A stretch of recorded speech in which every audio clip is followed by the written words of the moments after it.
ஜெய்பீம் நமோ புத்தாய. காணொலியில் இணைந்திருக்கும் அனைவருக்கும் என்னுடைய காலை வணக்கம். புத்தரும் அவர் தம்மமும் பாபாசாஹேப் டாக்டர் அம்பேத்கர் எழுதிய நூலிலிருந்து தொடர் வாசிப்பு நிகழ்ச்சியில 23ஆம் பாகத்தில் நம்ம எல்லாருமே இணைஞ்சிருக்கிறோம். புத்திஸ்ட் ஃப்ரெட்டர்னிட்டி கவுன்சில் சார்பாக முன்னெடுக்கப்பட்ட இந்த நிகழ்ச்சி வெற்றிகரமாக இப்ப தொடர்ந்து நடந்துட்டு இருக்கு. இன்னைக்கு நம்ம 23வது வாரத்தை என்ட்ராயிருக்கிறோம். இது வரைக்கும் நம்ம என்ன பார்த்திருக்கோம் அப்படின்னா, டாக்டர் அம்பேத்கர் எழுதிய புத்தரும் தம்மமும் புத்தகத்திலிருந்து நூல் 4 மதமும் தம்மமும் அப்படிங்கிற பிரிவின் கீழ் இருக்கக்கூடிய பகுதிகளில் ஒவ்வொன்றா பார்த்துட்டு வரோம். அதுல பகுதி 3 வரைக்கும் நம்ம வந்துட்டோம். பகுதி 3ல பௌத்த வாழ்வு முறை இதை பத்தி தான் நம்ம பார்த்துட்டு இருக்கோம். இந்த கடந்த சில வாரங்களாக நம்ம வந்து ஒரு 7 பகுதிகளை நம்ம முடிச்சிட்டோம். இன்னும் 6 பகுதிகள் நமக்கு இருக்கு. இந்த 7 பகுதிகளில் என்னென்ன அப்படிங்கிறது வந்து நம்ம ஒன்றா லிஸ்ட் அவுட் பண்ணியிருக்கோம். பாபா டாக்டர் அம்பேத்கர் வந்து 13 வழிமுறைகளை பௌத்த வாழ்வு முறை அப்படின்னு லிஸ்ட் அவுட் பண்ணியிருக்கிறார். இந்த ஒவ்வொரு வாழ்வு முறையிலுமே நம்ம பார்க்கும்போது என்னன்னா, இதுவே பௌத்த வாழ்வியல் அப்படின்னு இருக்கும். அப்போ அந்த வார்த்தை தான் ரொம்ப இம்பார்ட்டன்ட். இதுவே பௌத்த வாழ்வியல் அப்படின்னா, அப்போ இதுல ஏதாவது ஒன்று மட்டும் அப்படின்னு நமக்கு கிடையாது. ஒவ்வொன்றுமே ஒவ்வொன்றுமே இதுவே பௌத்த வாழ்வியல் அப்படிங்கிறத புரிஞ்சுக்கிட்டு இந்த 13ஐயும் நம்மளுடைய வாழ்வு முறையில நம்ம பின்பற்ற தொடங்கினோம்னா நம்ம பௌத்த வாழ்வியல்ல இருக்கிறோம். அப்பதான் நம்ம வந்து புத்திஸ்ட்னே அர்த்தம். அப்ப என்னென்ன அப்படிங்கிறத நம்ம லிஸ்ட் அவுட் பண்ணோம். ஒன்று வந்து நன்மை தீமை பழி செயல். அதாவது ஒரு புத்திஸ்ட்னா அவர் வந்து நல்லது மட்டும்தான் செய்வாங்க, தீமைகளை செய்ய மாட்டாங்க. அதே சமயத்துல பிறர் தீமை செஞ்சாலும் அதுல நம்ம பங்கேற்க கூடாது. இது வந்து பௌத்த வாழ்வியல். அடுத்தது அவா, காமம், பேராசை, இச்சை, இந்த மாதிரிலாம் பார்த்தது இந்த டிசையர். ஸோ டிசையர் பின்னாடி நம்ம வந்து போக மாட்டோம். நமக்கு வந்து ஏன்னா டிசையருக்கு வந்து தீர்வுங்கிறது அதை அடையிறது கிடையாது.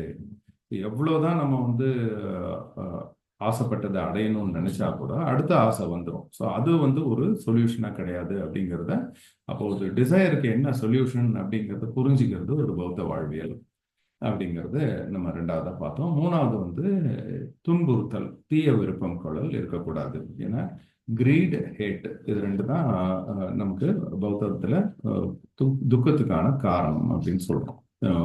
ஆசையும் வெறுப்பும். ஸோ இந்த 2மே இருக்கக்கூடாது. அந்த வெறுப்பினுடைய இன்னொரு பகுதி சினம் அண்ட் பகை.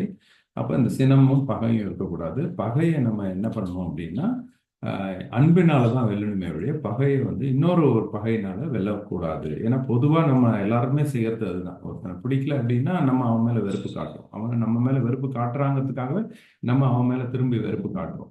அப்போ இது வந்து ஒரு வெற்றிகரமான ஒரு முடிவை கொடுக்காது. ஏன்னா எப்படி வந்து நெருப்பை அணைக்கிறதுக்கு தண்ணியை யூஸ் பண்றோமோ ஆப்போசிட்டா, அதே மாதிரி பகையை அணைக்கிறதுக்கு அன்பை தான் யூஸ் பண்ணணும். இந்த புரிதல் இருக்கிறவங்க வந்து பௌத்த வாழ்வியல் இருக்காங்கன்னு அர்த்தம்.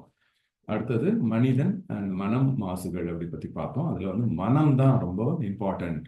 ஸோ ஒரு மனுஷன் அப்படின்னாவே அவனுடைய மனசை வச்சுதான் நம்ம அவனை ஐடென்டிஃபையே பண்றோம்.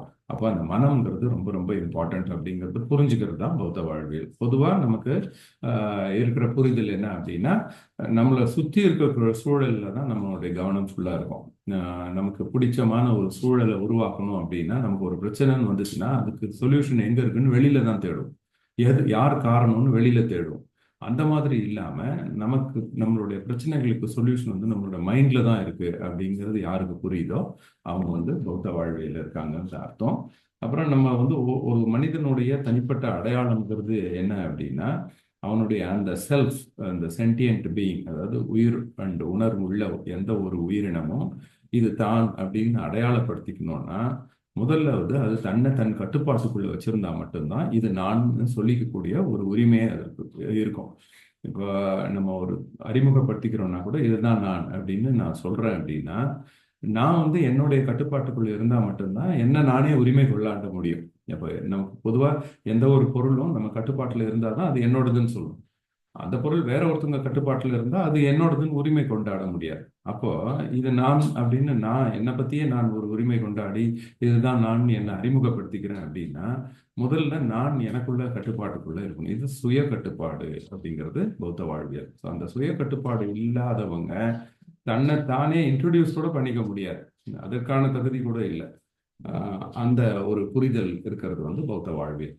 ஸோ இது வரைக்கும் நம்ம பார்த்தோம். அதுக்கு போன வாரம் நம்ம இமீடியட் லாஸ்ட் வீக்ல பார்த்தது என்னன்னா, ஞானம், நீதி, நல்லோர் இணக்கம். ஞானம்ங்கிறது விஸ்டம், இந்த அறிவு சார்ந்தது. நீதிங்கிறது தம்மம் சார்ந்தது, மனசாட்சி சார்ந்தது. இது எல்லாத்தையும் விட நம்ம யார் கூட பழகுறோம் அப்படிங்கிறது தான் இதை தீர்மானிக்குது. அதனால இந்த நல்லோர் உறவுங்கிறது எந்த அளவுக்கு முக்கியத்துவம் அப்படிங்கிறத நம்ம போன வாரம் பார்த்தோம். அதுதான் இந்த புத்தா, தம்மா, சங்கா. அதுதான் புத்தங்கிறது விஸ்டம், தம்மாங்கிறது நம்மளுடைய உண்மை, நேர்மை. அடுத்தது சங்கா அப்படிங்கிறது இந்த யூனிட்டி.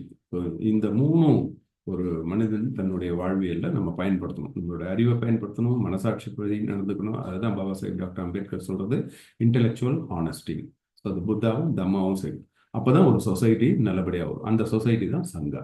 ஸோ இதை மூணையும் நம்ம மனதில் வச்சுக்கிட்டு ஒவ்வொரு பௌத்தரும் நல்ல அறிவோடையும் உண்மை நேர்மையாகவும் மனசாட்சிப்படி இந்த சமூக சிந்தனையோட வாழ்ந்தாங்க அப்படின்னா அது ஒரு பௌத்த வாழ்வியல் அப்படிங்கிறதோட நம்ம இது வரைக்கும் நிறுத்தி இருக்கிறோம்.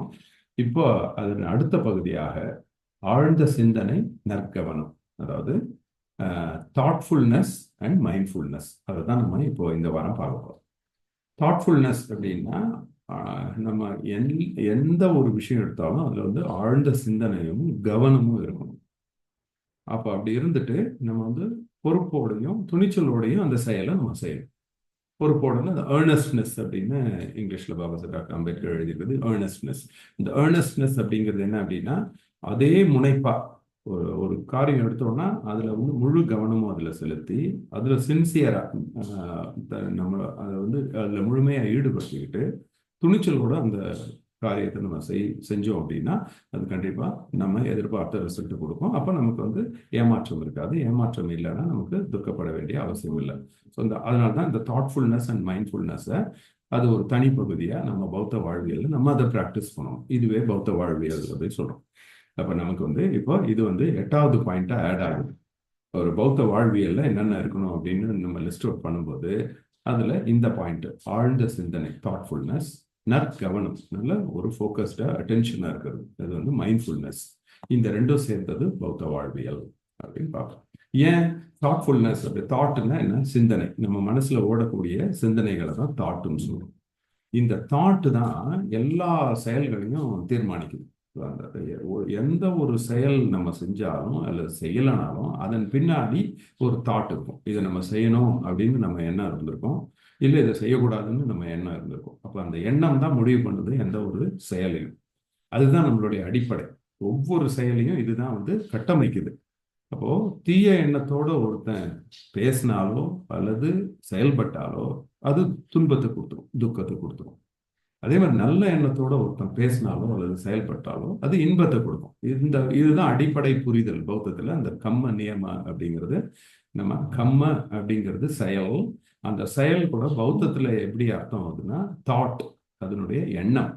ஸோ ஒருத்தருடைய செயலையே நம்ம எதை வச்சு முடிவு பண்றோம் அப்படின்னா அவருடைய எண்ணத்தை வச்சுதான். அந்த சிந்தனை, அந்த சிந்தனை நல்ல சிந்தனையா இருந்தா அது நல்ல செயல், அது தீய சிந்தனையா இருந்தா அது தீய செயல். தீய சிந்தனைகள் எல்லாமே தீய விளைவுகளை தான் கொடுக்கும், நல்ல சிந்தனைகள் எல்லாமே நல்ல விளைவுகளை கொடுக்கும். இது வந்து மாற்றவே முடியாது. இது உலக நியதி. இது வந்து ஒரு லா ஆஃப் நேச்சர் அப்படிங்கிறத நம்ம ஆழமா புரிஞ்சுக்கிறது தான் பௌத்த வாழ்வியல். இப்போ இந்த சிந்தனை தான் நம்ம ரொம்ப ரொம்ப முக்கியத்துவம் கொடுக்குறோம். இந்த சிந்தித்தல்லே வந்து அப்போ அதாவது நிறைய பேர் என்ன நினைக்கிறாங்கன்னா, இந்த தியானம் அப்படிங்கிறதுல வந்து நம்ம எதையுமே சிந்திக்காம இருக்கிறது தான் தியானம் அப்படின்னு கிடையாது. சிந்தனை வந்து மனசுக்குள்ள ஓடிக்கிட்டே தான் இருக்கும். அந்த நிறைய டைம்ல வந்து நம்மளுடைய சிந்தனை வந்து ஒரே இடத்துல இருக்கிறது இல்லை. இதான் ப்ராக்டிக்கலா நம்ம பார்க்கறோம். நம்ம வந்து படிச்சுக்கிட்டே இருப்போம் ஒரு புக்கு, திடீர்னு வந்து நம்ம சிந்தனை எங்கேயோ போயிடும், கான்சென்ட்ரேஷன் இருக்காது. அப்புறம் ரொம்ப நேரம் கழிச்சிங்கன்னா நமக்கே வந்து ஐயோ நம்ம எங்கேயோ போயிட்டோம், எதையோ யோசிச்சிட்டோம் அப்படின்னு டக்குன்னு திருப்பி நம்மளை நிகழ்காலத்துக்கு கொண்டு வந்து நம்ம உடனே யோசிக்க ஆரம்பிப்போம். இது வந்து நம்ம படிக்கும்போதும் சரி, நடந்துகிட்டு இருக்கும்போது நம்ம எதையோ யோசிச்சுட்டு இருப்போம், இல்லைன்னா யாரோ நம்மக்கிட்ட பேசிட்டு இருக்காங்க, அதை கவனிச்சிட்டு இருக்கோம், ஒரு கிளாஸ்ல கவனிச்சிட்டு இருக்கோம், திடீர்னு பார்த்தா மைண்டு எங்கேயோ போயிருக்கும், நம்ம அங்கே உட்காந்துருக்க மாதிரி இருக்கு. அப்புறம் வாத்தியார் திடீர்னு எங்கடா யோசிச்சுட்டு இருக்க, எங்க இருக்க அப்படின்னு கேட்பான். இப்போ அப்புறம் நம்ம சாப்பிடும் போதும் அதே மாதிரி நம்ம மைண்டை எங்கேயோ யோசிச்சுட்டு இருக்கோம். இந்த மாதிரி நிறைய விஷயங்கள் நம்ம செய்யும் பொழுது பக்கத்தில் இருக்கவங்க பேசிக்கிட்டே இருப்பாங்க, நம்ம கவனிச்சுட்டு தான் இருப்போம். ஒரு டக்குன்னு மைண்ட் வந்து வேற என்ன போயிடும், அவங்க என்ன சொன்னாங்கிறத நம்ம கவனிக்காம விட்டுடுவோம். இப்போ நம்ம சிந்தனை, நம்ம பௌத்தத்துல வந்து சொல்றோம், சிந்தனை தான் நம்மளுடைய எல்லா செயல்களுக்கும் ரொம்ப அடிப்படை. அதுதான் வந்து ஒரு செயல்கள் தீர்மானிக்குது. இதுதான் வந்து சயின்ஸ். அப்போ பௌத்தத்துலன்னு இல்லை, எல்லாருமே பௌத்தர்களுக்கு வந்து இது புரியுது, மற்றவங்களுக்கு அது புரியறது கிடையாது. அப்போ இந்த சிந்தனை தான் நமக்கு எல்லாமே அடிப்படை அப்படின்னும் பொழுது, அந்த சிந்தனை நம்ம கட்டுப்பாட்டுக்குள்ள இல்லை அப்படின்னா அப்ப நம்ம செயல்கள் எப்படி நம்ம கட்டுப்பாட்டுக்குள்ள இருக்கும்? அப்ப நம்ம செயல்கள் நம்ம கட்டுப்பாட்டுக்குள்ள இல்லைன்னா அப்ப நம்ம விளைவுகள் எப்படி நம்ம கட்டுப்பாட்டுக்குள்ள கொண்டு வர முடியும்? அப்போ விளைவுகள் தன்னிச்சையா நடந்ததுன்னா நம்ம வந்து ஒண்ணு எதிர்பார்ப்போம், விளைவு வேற மாதிரி இருக்கும். அப்போ எதிர்பார்ப்பு அடைய முடியாது, அப்ப ஏமாற்றம் வந்துடுது, அதனால துக்கத்துல கொண்டு போயிடுது. இதுதான் துக்கத்தோடைய அடிப்படை அப்படிங்கிறது புத்தருடைய கண்டுபிடிப்பு. அப்போ நம்ம சிந்தனை வந்து நம்ம ஒரே நிலையில கொண்டு வர முடியல, அப்போ நம்ம கட்டுப்பாட்டுக்குள்ள இல்ல அப்படிங்கிறதா நமக்கு பிரச்சனைகளுக்கான காரணம். இப்போ ஏன் இந்த சிந்தனை வந்து நம்ம கட்டுப்பாட்டுக்குள்ள இருக்க மாட்டேங்குது, அதை அட்ரஸ் பண்ணணும் இல்லையா? அப்பதானே அது வந்து நம்ம பழகிக்க முடியும். இப்போ எந்த ஒரு விஷயம்னாலும் அது ஏன் அப்படின்னு தெரியாம, அந்த காரணம் தெரியாம அதுக்கு தீர்வே கொடுக்க முடியாது. அப்போ சிந்தனை தான் நம்மளுடைய பௌத்தர்களுடைய வாழ்வியல் அடிப்படையில்னும் போது, ஆனா அதே சமயத்தில் அந்த சிந்தனை நம்ம கட்டுப்பாட்டுக்குள்ள இல்லை, அது வந்து சிதறிக்கிட்டே தான் இருக்கு. ஒண்ணு திடீர்னு கடந்த காலத்துக்கு ஓடிடும், இல்லைன்னா திடீர்னு எதிர்காலத்துக்கு ஓடிடும், இல்லைன்னா சம்பந்தமே இல்லாம யோசிக்கும். ஒரு செயல் செஞ்சுட்டு இருக்கோம், இப்போ சாப்பிட்டு இருப்போம், அந்த சாப்பாடு பத்தின அதுக்கு சம்பந்தப்பட்ட சிந்தனை மனசுக்குள்ள ஓடிட்டு இருக்குன்னா அது நார்மல். அப்ப அந்த ருசி, அந்த டேஸ்ட், அந்த கலரு, அதனுடைய ஸ்மெல்லு, அந்த சாப்பாடு அதை பத்தி பார்த்துட்டு இருக்கோம். அதே மாதிரி அதை ஒட்டிய கடந்த கால நினைவுகளை கூட இப்போ லாஸ்ட் டைம் நம்ம சாப்பிட்ட சாப்பாடு எப்படி இருந்தது அந்த சம்பந்தப்பட்டது, இல்லை இது சாப்பிட்டு நம்ம என்ன செய்ய போறோம் அடுத்த நடவடிக்கை அப்படிங்கிறது, அந்த சாப்பாட்டை தொடர்ச்சியான ஒரு நினைவுகள் வந்து யதார்த்தம், அது நார்மல். ஆனா நமக்கு சம்பந்தமே இல்லாம கடந்த காலத்துல நடந்ததும், சம்பந்தமே இல்லாம எதிர்காலத்துல என்ன நடக்குமோ அப்படின்னும், அல்லது இதுக்கும் எதுக்கும் எதுவுமே ஒரு சம்பந்தமே இல்லாம ஒரு யோசனை நம்ம மைண்ட்ல ஓடிட்டே இருக்கும். இது திடீர்னு நம்ம யதார்த்த சூழலுக்கு பிராக்டிக்கலுக்கு வந்துட்டு அப்ப நம்ம யோசிக்கும் போது ஐயோ நம்ம என்ன யோசிச்சுட்டு வந்தோம், ஏன் அப்படி யோசிச்சோன்னே நமக்கு தெரியாது. அப்போ இப்படி ஒரு கட்டுப்பாடே இல்லாம இந்த சிந்தனை, அதுவும் அடிப்படையா நம்மளை இயக்கக்கூடிய ஒரு விஷயம் இந்த சிந்தனைங்கிறது, அது நம்ம கட்டுப்பாடுகளே இல்லை அப்படின்னா அதை நம்ம தீர்க்காம எப்படி நம்ம வாழ்க்கையை வந்து ஒரு நல்ல வாழ்வியல்னு சொல்ல முடியும்? அப்ப அதை தீர்க்கணும் இல்லையா? அப்போ இந்த சிந்தனையை நம்ம கட்டுப்பாட்டுக்குள்ள கொண்டு வரணும்னா அதுக்கு முதல் விஷயம் நம்ம என்ன புரிஞ்சுக்கணும், ஏன் அது நம்ம கட்டுப்பாட்டுக்குள்ள இருக்கிறது இல்லை? நம்ம குழந்தையா பிறக்கும்போது எதுவுமே நம்ம கட்டுப்பாட்டுக்குள்ள இருக்கிறது இல்லை. இப்போ ஒரு குழந்தை பிறந்ததுன்னா அது உடனே எந்திரிச்சு நடந்துட போறதில்லை. அதனுடைய கைகள் கால்கள் எல்லாமே அதனோட கட்டுப்பாட்டுக்குள்ளே கிடையாது. அது நினைக்கிற ஒரு விஷயத்த செய்ய முடியாது. நம்ம பிறந்த உடனே எழுதிட முடியாது. நம்மளுடைய கை விரல்கள் நம்மளுடைய கட்டுப்பாட்டுக்குள்ள இருக்காது. நம்ம நினைச்ச மாதிரி அதை வந்து கொண்டு வந்து ஒரு எழுத்தை உருவாக்க முடியாது. அதே மாதிரி யூரின் போறதோ மோஷன் போறதோ அதோட கட்டுப்பாட்டுக்குள்ள இருக்காது. தன்னையும் அறியாம தான் டாய்லெட் போகும், யூரின் போகும். அப்போ இதெல்லாமே வந்து தன்னை அறியாம ஒரு கட்டுப்பாட்டுக்குள்ள ஒரு உடல் நமக்கு இப்போ வந்து பெரியவங்களான உடனே நம்ம உடம்பு வந்து நம்ம கட்டுப்பாட்டுக்குள்ள இருக்கு. நம்ம நினைச்ச இடத்துல தான் நம்ம வந்து ஒரு டாய்லெட் போகணும் நினைச்சா நம்ம கண்ட்ரோல் பண்ணிட்டு அங்க போறோம்.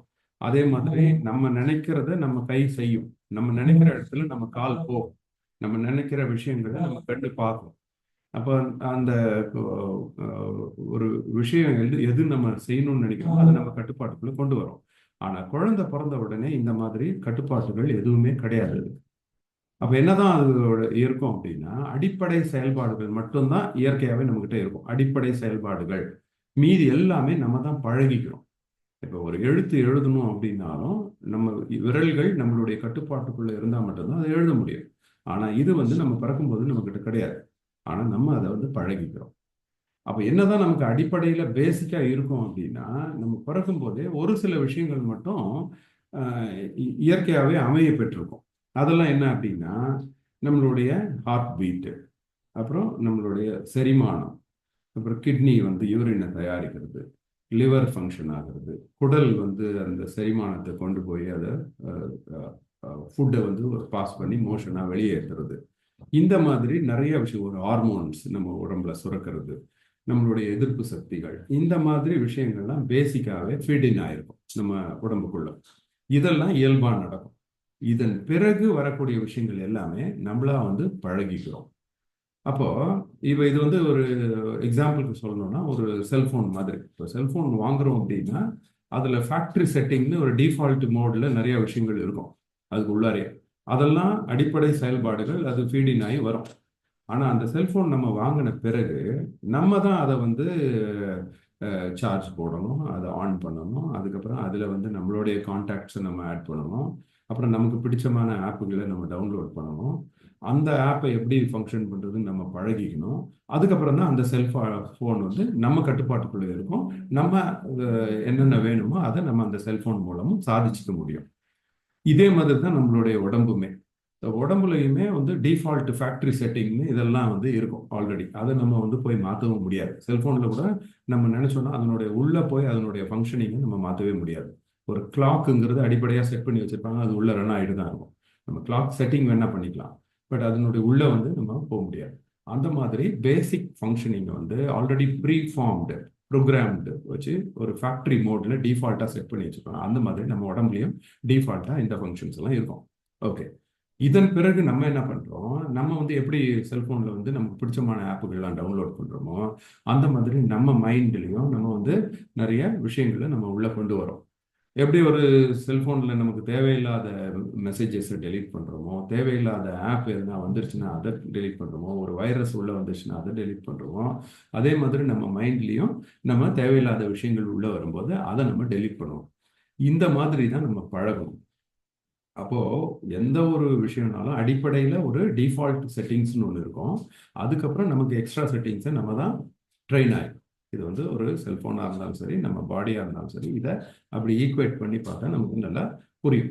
அப்போ நம்ம ஒரு செல்ஃபோனை நல்லபடியாக பயன்படுத்தணும் அப்படின்னா நம்ம வந்து இந்த விஷயங்கள்லாம் செய்ய வேண்டியிருக்கு. நமக்கு தேவையான ஆப்புகள், நல்ல ஆப்புகள் உள்ள டவுன்லோட் பண்ணணும், தேவையில்லாத டெலீட் பண்ணணும், அதை வந்து நம்ம பழகணும் இல்லைங்களா? அந்த மாதிரி தான் நம்ம பாடியுமே நம்ம பழக்கணும்.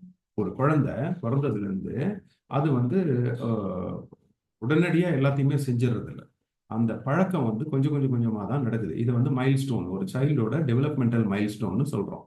அப்போ ஒரு குழந்தை வந்து 2 மாசம் எடுத்துக்கும் அது வந்து ஒரு ஃபேஸை ரெக்கக்னைஸ் பண்றது, இதுதான் அம்மா அப்படின்னு அதுக்கு தெரிஞ்சு ஒரு ஸ்மைல் கொடுக்கறதுக்கே 2 to 3 months ஆயிடும். அது வரைக்கும் ஒண்ணுமே இருக்காது, எதுவுமே கட்டுப்பாட்டுக்குள்ள இருக்காது.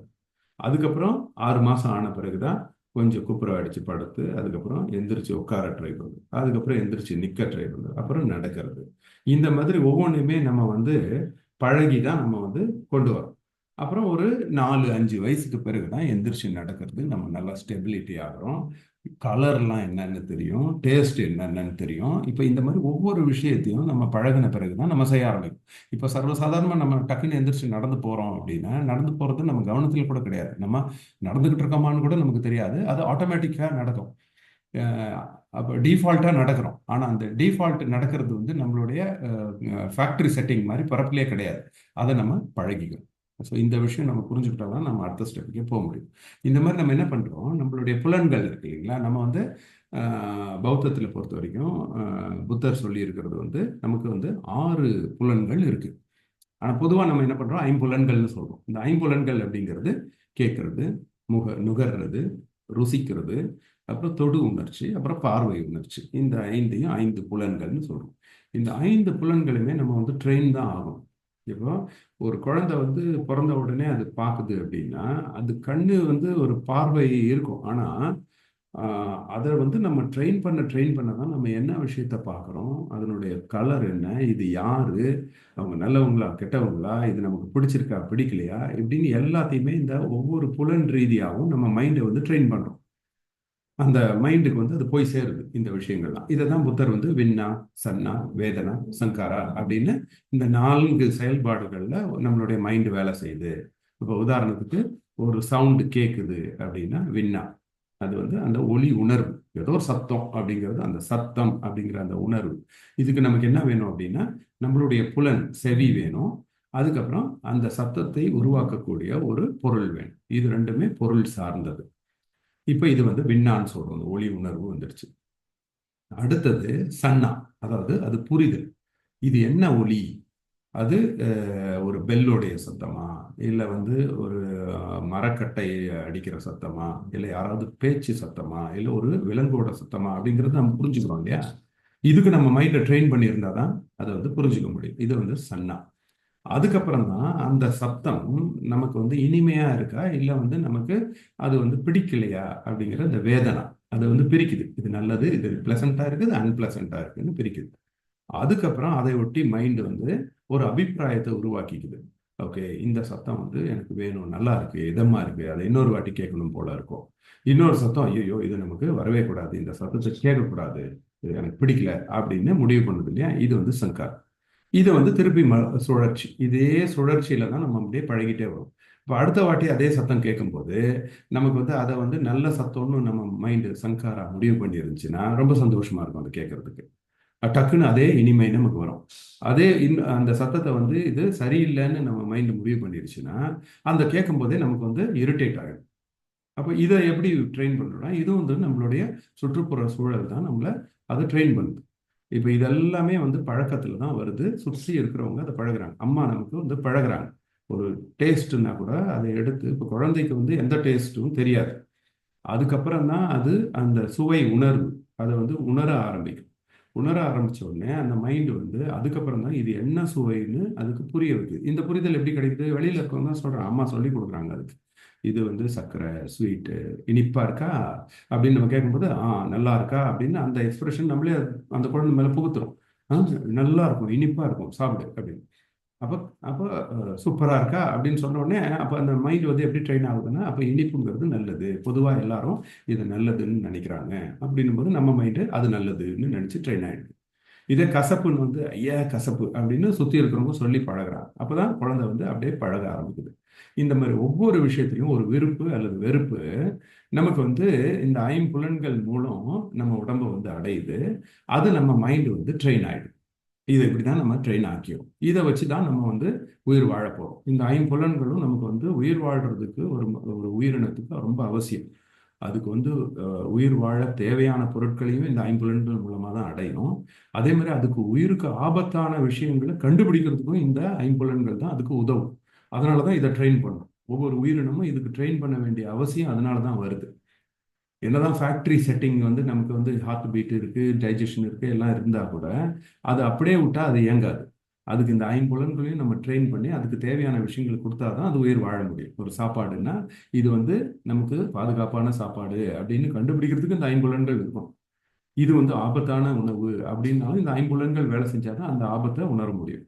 அப்போ அந்த உயிரினம் அதுக்கு தேவையானதை சாப்பிட்டுட்டு தேவையில்லாததை அல்லது சாப்பிடக்கூடாததை தவிர்த்துட்டு அதை வந்து தன்னுடைய உயிரை பாதுகாத்து கொண்டு அந்த அடிப்படை ஹார்ட் பீட்டு, டைஜஷன் இது எல்லாத்தையும் பாதுகாப்பாக வச்சு உயிர் வாழ முடியும். ஓகே. இப்போ இந்த ஐம்புலன்களை ட்ரெயின் பண்ற நம்ம ஆறாவது புலனான மனசை வந்து ட்ரெயின் பண்றதே கிடையாது. இங்கதான் நமக்கு ப்ராப்ளம். இப்போ நமக்கு வந்து ஒரு கையை பிடிச்சு எழுதுறதுக்கு சொல்லி கொடுக்குறாங்க. இப்போ ஒரு கை அந்த மாதிரி சொல்லியே கொடுக்காத ஒரு ஆள் 40 வயசுக்கு வரைக்கும் அவங்க ஸ்கூல் பக்கமே போகாத ஒரு ஆள்கிட்ட ஒரு கையில பேனா கொடுத்து ஒரு போட சொன்னா அவர் கை நடுங்கும். அவர் கட்டுப்பாட்டிலே இருக்காது. ஒரு போடவே முடியாது. நம்ம வந்து படிக்காதவங்க கையெழுத்து போடும்போது பார்த்துருப்போம். அப்படியே நடுங்கி இஷ்டத்துக்கும் அப்படியே ஆடும். அப்போ இதை ஏன்னா அவங்க பழக்கல. அப்போ இந்த ஐம்புலன்கள் நம்ம பழக்கினா மட்டும்தான் அதை வந்து நம்ம கட்டுப்பாட்டுக்குள்ள ஒரு தொடு உணர்ச்சியை நம்ம கட்டுப்பாட்டுக்குள்ள கொண்டு வர முடியும். ஆனா எல்லா விஷயத்துக்கும் நமக்கு வந்து ஒவ்வொருத்தர் பழகுறாங்க இல்லையா? ஒரு எழுதுறதுக்கு நம்ம பழகுறோம், நடக்கிறதுக்கு பழகுறோம், ஒரு ஸ்மெல் பண்றதுக்கு என்னன்றது அதை புரிஞ்சுக்கிறதுக்கு அதை பழகுறோம். இந்த மாதிரியே பழகிட்டு வரும்போது ஆறாவது உறுப்பு ஒன்று இருக்கு, ஆறாவது சென்ஸ். அது வந்து மைண்டு. இந்த மைண்டை யாராவது பழக்கிறாங்களா? மைண்டை கட்டுப்படுத்துறதுக்கு பழக்கிறாங்களா அப்படின்னா கிடையாது. சின்ன வயசுல இருந்தே நம்ம அம்மா வந்து மைண்டு ஒன்று இருக்கு, இந்த மைண்டையும் இப்படி ட்ரெயின் பண்ணணும் அப்படின்னு சொல்லி கொடுக்குறது இல்லை. ஆனா அவங்க வந்து டாய்லெட் ட்ரைனிங் கொடுக்குறாங்க, நம்ம உட்கார்ந்து நடக்கிறதுக்கு ட்ரைனிங் கொடுக்குறாங்க, குழந்தைய பிடிச்சிட்டு நடக்கிறதுக்கு, அதுக்கப்புறம் நடவண்டி வாங்கி கொடுக்குறாங்க, எப்படி நடக்கிறதுன்னு பழக வைக்கிறாங்க. ஆனா இந்த ஐம்புலன்களுக்கும் கொடுக்குற அந்த பழக்கம் ஆறாவது புலனான மைண்டுக்கு நம்ம கொடுக்கறது இல்லை. அதனாலதான் மைண்ட் என்ன பண்ணுது, அது கட்டுப்பாடு இல்லாம இருக்கு. ஸோ டிஃபால்ட் மோடு என்ன? டிஃபால்ட்டுங்கிறது அது பாட்டு அது இஷ்டத்துக்கும் யோசிச்சுட்டே இருக்கும், அவ்வளவுதான். அப்போ இது வந்து ஹார்ட் பீட் ஓடிக்கிட்டு இருக்கிற மாதிரி மைண்டும் ஓடிக்கிட்டே தான் இருக்கும், அதனுடைய சிந்தனைகள் ஓடிக்கிட்டே இருக்கும். இது டிஃபால்ட். இப்போ இதை நம்ம வந்து கட்டுப்பாட்டுக்குள்ள கொண்டு வரணும். இந்த ஐம்புலன்களை ட்ரெயின் பண்ற மாதிரி மைண்டையும் நம்ம ட்ரெயின் பண்ணணும். இப்போ மைண்டை ட்ரெயின் பண்றதுக்கு நம்ம யாரும் அதை முயற்சியை எடுக்கிறது இல்லை. அப்போ எப்படி இதை ட்ரெயின் பண்றது? ஏன்னா நம்மளுடைய அடிப்படை இயல்பு டிஃபால்ட் மோடு என்ன அப்படின்னா அது வந்து திங்க் பண்ணிட்டே தான் இருக்கும். ஆனா நம்ம அதை கட்டுப்படுத்தணும். அப்ப எப்படி கட்டுப்படுத்துறது? ஏன்னா நம்ம வந்து மனசை கட்டுப்படுத்துன்னு சொல்லிட்டு போயிட்டே இருக்க முடியாது. ஏன்னா புத்தர் அப்படி சொல்லல. புத்தர் வந்து அவர் என்னென்ன சொன்னாரோ அது எல்லாத்துக்கும் வழிமுறையும் சொல்லிட்டார். அவரால் செய்ய முடிஞ்சதை எல்லாராலையும் செய்ய முடியும் அப்படிங்கிற நம்பிக்கையும் அவர் நமக்கு கொடுத்துருக்கிறார். அப்போ இப்ப இதை எப்படி கட்டுப்படுத்துறது அப்படிங்கிற வழிமுறையும் இருக்கும் இல்லையா? அப்ப அவரு அதுக்கு ஒரு வழிமுறையை கண்டுபிடிக்கிறார். எப்படின்னா, எதெல்லாம் தன்னிச்சையா செய்ய நம்ம பழகி இருக்கிறோமோ அதை நம்ம வந்து ஃபோக்கஸ் பண்ணி கவனிக்க ஆரம்பிச்சா மைண்டையும் திருப்பி நம்ம பழக்க முடியும். இப்போ எப்படி நம்ம மைண்ட் வந்து டிஃபால்ட்டாக ஓடிக்கிட்டே இருக்கு. நம்ம ஒரு சில விஷயங்களை வந்து நம்ம லைஃப்ல வந்து நம்ம ட்ரெயின் ஆயிருக்கோம். எப்படி ஒரு எந்திரிச்சு நடக்கிறதுக்கு நம்ம ட்ரெயின் ஆயிருக்கிறோம். அதே மாதிரி ஒரு சில விஷயங்கள்லாம் ஆட்டோமேட்டிக்காக நம்ம உடம்புல நடந்துகிட்டு இருக்கோம். ஆனால் நம்ம அதை கட்டுப்படுத்த முடியும் நினைச்சா. அந்த மாதிரி விஷயங்கள் மேலே நம்ம மைண்டையும் கொண்டு போனோம்னா அது வந்து ஆட்டோமேட்டிக்காக மைண்ட் ஓடிட்டு இருந்தாலும் அதை நம்ம கட்டுப்பாட்டுக்குள்ளே கொண்டு வர முடியும். அப்படிங்கிறத நம்ம மைண்டுக்கு ட்ரைனிங் கொடுக்க முடியும். இதுதான் அடிப்படை. அந்த ஒரு புத்தர் வந்து நமக்கு கொடுத்துருக்குற அந்த வழிமுறை இதுதான், மைண்டை எப்படி ட்ரெயின் பண்ணுறது அப்படின்னு. இப்போ இதை நான் வந்து ஒரு உதாரணத்தோட சொல்கிறேன் உங்களுக்கு. இப்போ இந்த விபாசனாங்கிறது தான் புத்தருடைய கண்டுபிடிப்பு. விபாசனா பண்ணும்போது நமக்கு வந்து மைண்டை கண்ட்ரோல் பண்ண முடியும். அப்போ இந்த விபாசனா வந்து எப்படி அந்த மைண்டை கண்ட்ரோல் பண்ணுறது அப்படின்னா, எந்தெந்த விஷயங்கள்லாம் ஆட்டோமேட்டிக்காக நம்ம இப்போ செஞ்சுக்கிட்டு இருக்கிறோம், நம்மளையும் அறியாமல் செய்கிறோம். ஆனால் நினைச்சா நம்ம அதை நம்ம கவனத்துக்குள்ளே கொண்டு வர முடியும், நம்ம அதை கட்டுப்பாட்டுக்குள்ளேயும் கொண்டு வர முடியும், அதை நிறுத்தவும் முடியும். அப்படிங்கிறத நம்ம புரிஞ்சுக்கிட்டோம் அப்படின்னா மைண்டும் ஆட்டோமேட்டிக்காக ஓடிட்டு இருக்கு. ஆனால் நினைச்சா அதை நம்ம கட்டுப்பாட்டுக்குள்ளே கொண்டு வர முடியுங்கிற அந்த பழக்கத்துக்குள்ள, அந்த செட்டப்புக்குள்ளே கொண்டு வர முடியும். இப்போ எப்படி? மூச்சு மூச்சு வந்து பிரீதிங்கிறது ஒரு ஆட்டோமேட்டிக்காக நடந்துகிட்டு இருக்கிற விஷயம். அப்படிதான் நம்ம பழகிட்டோம். இப்போ குழந்தை வந்து பிறக்கும் போது மூச்சு விடுறது இல்லை. அந்த பிறந்து வெளியில வந்த உடனே அதனுடைய முதல் கிரை அழுகை, அந்த அழுகையை அதனுடைய முயற்சி எடுத்து அதுக்கப்புறம் மூச்சு விட பழகிக்குது. இது வந்து ரொம்ப அடிப்படை விஷயங்கிறதுனால அது இம்மீடியட்டா நடக்குது, இன்ஸ்டன்டா. இப்போ குழந்தை பிறந்த அடுத்த நொடியே அது வந்து மூச்சு விட பழகிடுது. இந்த பழகின மூச்சு வந்து அதுக்கப்புறம் அப்படியே தொடர்ந்து நம்ம ஆட்டோமேட்டிக்காக நடக்குது. அதுக்கப்புறம் நம்ம வந்து ஸ்ட்ரெயின் பண்ணி மூச்சு விடுறது இல்லை. ஆனால் பிறந்த உடனே அதை வந்து ஒரு செயலா நினைச்சுன்னா அந்த குழந்தை மூச்சு விடணும், அது அழுவணும், அழுது அந்த நுரையீரலை விரிவடையணும். அப்போ அந்த பிரீதிங் வந்து உடல் வந்து அதை கவனத்தோட செஞ்சு அதை கொண்டு வருது மூளை. ஆனால் அதன் பிறகு அதை தன்னுடைய கவனத்துல இருந்து விட்டுடுது. அதே மாதிரி நடக்கிறதுக்கு நம்ம ஒரு வருஷம் அந்த நடக்கிறது ஃபுல்லாக பிரெயின் வந்து அது மேலே தான் கான்சன்ட்ரேட் பண்ணுது.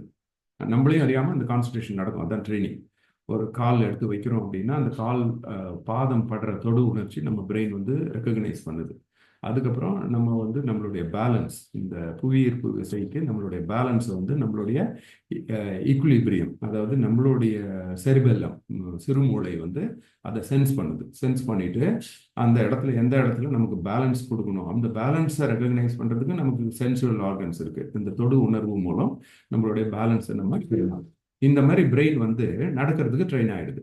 ஒரு வருஷம் 2 வருஷம் ட்ரெயின் ஆயிடுது நல்லா. அதுக்கப்புறம் ஒரு 4 வயசு ஆன உடனே ஒத்த கால் கூட குதிக்கிற அளவுக்கு நமக்கு ட்ரைனிங் வந்துடுது, ஓடுறதுக்கு ட்ரைனிங் வருது. இப்போ நடக்கிறது வந்து சர்வசாதாரணமாயிடுது. இப்போ இனிமேல் பிரெயின் வந்து அதை கவனிக்கவே கவனிக்காது, அது ஆட்டோமேட்டிக் மோட்ல விட்டுரும். அப்போ சாப்பிட்றது, அதே மாதிரி சாப்பிட்றது, குழந்தை பிறந்த உடனே நமக்கு அதுக்கு வாயில பிரியாணி ஊட்டி சாப்பிட வைக்க முடியாது. அப்போ அது கொஞ்சம் கொஞ்சமாக பழகும்.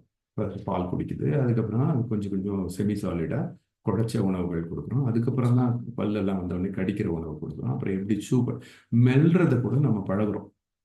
மெல்றதுங்கிறது நமக்கு சர்வசாதாரணமாக நடக்குது. ஆனால் அது எவ்வளோ காம்ப்ளிகேட்டட் விஷயம் அப்படிங்கிறதுனா, நாக்கு எவ்வளோ சாஃப்டான ஒரு உறுப்பு, பல்லு எவ்வளோ ஹார்டானது. ஒரு கடி கடிச்சா நாக்கு துண்டாவே போயிடும்.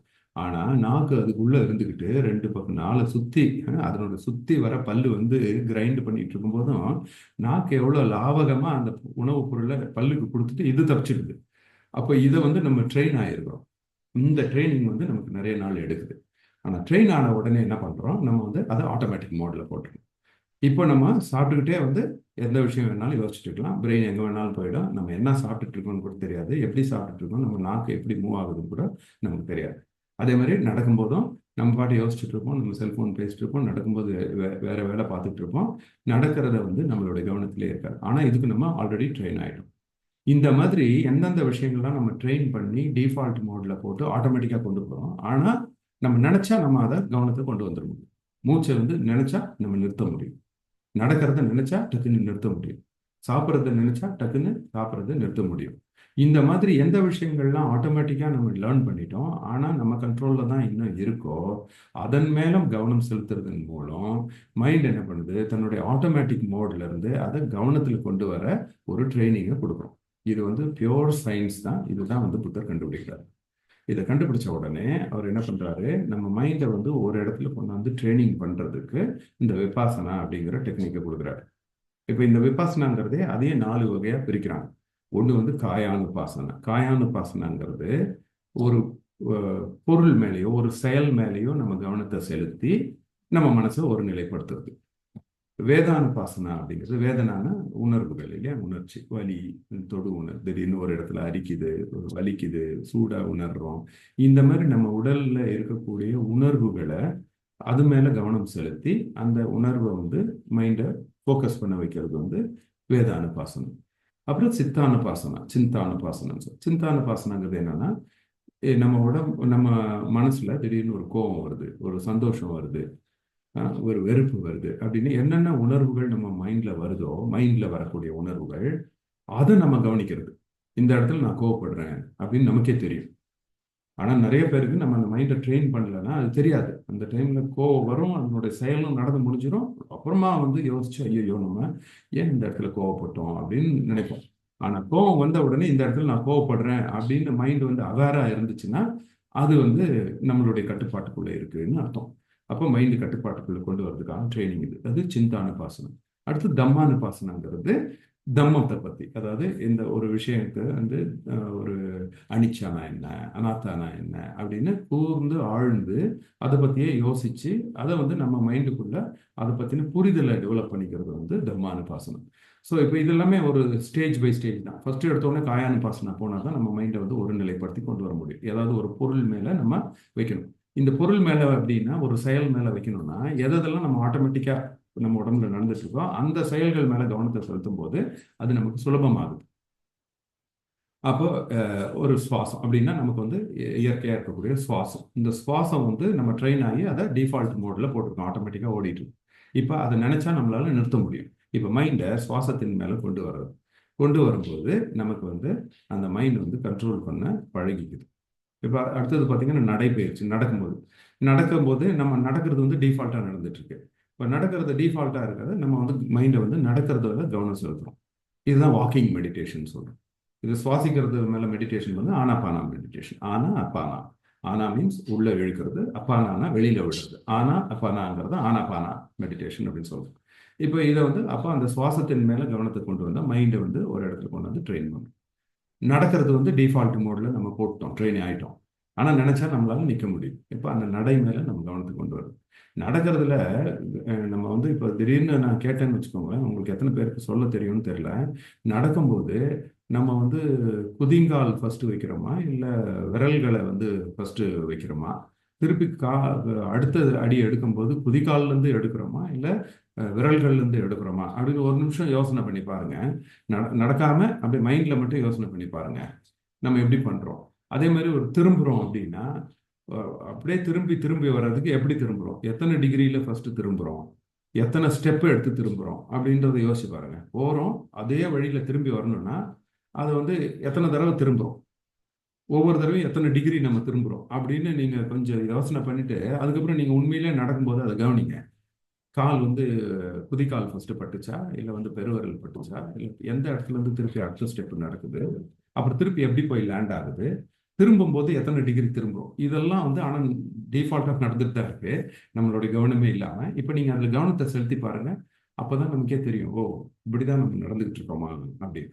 இப்போ இந்த மாதிரி ஒரு கவனத்தை வந்து அதில் கொண்டு வர்றதன் மூலம் மைண்டுக்குள்ள நடக்கிற விஷயங்களை நம்ம வந்து நம்மளுடைய கவனத்துக்கு கொண்டு வந்துட முடியும். இதுதான் அதனுடைய லாஜிக். இப்போ சூயிங் மெல்றது, மெல்றது டிஃபால்ட்டாக நடந்துக்கிட்டே இருக்கு. ஆனால் அது நம்ம நினைச்சா நிறுத்திட முடியும். அப்போ உடனே அது மேலே கவனத்தை செலுத்துறது. அதனால தான் அந்த சாப்பிடும் போது நம்ம அது எப்படி சாப்பிட்றோம்னு மென்று சுவைத்து ருசித்து அதை எப்படி முழுங்குறோங்கிறத பார்க்கறது, அது ஒரு டைப் ஆஃப் மெடிடேஷன் தான். சைக்கிள் ஓட்டுறது, சைக்கிள் ஓட்டுறது வந்து நம்ம பழக வர வரைக்கும் அது ரொம்ப சிரமமான விஷயம். ஆனால் ஒன்ஸ் பழகிட்டோம்னா சர்வசாதாரணமாக சைக்கிள் ஓட்டிக்கிட்டு நம்ம செல்ஃபோன் பேசிட்டு இருக்கோம், மியூசிக் கேட்டுக்கிட்டு இருக்கோம், எங்கேயோ பார்த்துட்டு இருக்கோம், மைண்ட் எதையோ யோசிச்சுட்டு இருக்கோம், ஆனால் சைக்கிள் ஓட்டிக்கிட்டே இருக்கும். அப்போ ஆனால் வேணாம்னா நிறுத்திட முடியும். அப்போ நம்ம அட்டென்ஷன் கொண்டு வரும். அப்போ மைண்டை அதுக்கு ட்ரெயின் பண்ணுறோம். ஒரு சைக்கிள் ஓட்டுறது எப்படி டிஃபால்ட்டான எங்கே எப்படி பண்ணுறோம், எப்படி சைக்கிள் ஓட்டுறோம், அந்த எப்படி பேலன்ஸ் பண்ணுறோம், இப்படிங்கிறது நம்மளுடைய கவனத்தில் கொண்டு வந்தோம்னா மைண்டை வந்து ட்ரெயின் பண்ணுறோம். அதை வந்து ஒரு கட்டுப்பாட்டுக்குள் கொண்டு வரும். இதுதான் அந்த ஜபமாலை உருட்டுறதெல்லாம் கூட அது ஒரு வகையான காயானுபாசனா தான். அது ஒரு அப்படியே உருட்டிக்கிட்டே இருக்கலாம், அது பாட்டு ஓடிட்டே இருக்கும். ஆனால் அந்த உருட்டும் போது அந்த அடுத்த மணி போகுது, அந்த மணியோட அதனுடைய மேல் பரப்பு அது எப்படி நம்ம அடுத்து கொண்டு போகிறோம் இப்படிங்கிறது மேலே கவனம் செலுத்திக்கிட்டே அதை உருட்டுறது. அதனால தான் இந்த தியானம் செய்கிறவங்கெல்லாம் வந்து ஜபமாலையை வச்சு உருட்டுறதோட காரணம் வந்து அதுதான். இது காயானுபாசனா. மைண்டை வந்து அந்த வேலை வந்து ஆட்டோமேட்டிக்காக நடந்துடும். நம்ம நினச்சா அதை உருட்டிக்கிட்டே எங்கே வேணா யோசிச்சுட்டு இருக்கலாம். ஆனால் அதை அந்த உருட்டுறத மேலே கவனம் செலுத்துறதன் மூலம் மைண்டை வந்து நம்ம ட்ரெயின் பண்ணுறோம். ஸோ இதுதான் வந்து அடிப்படை.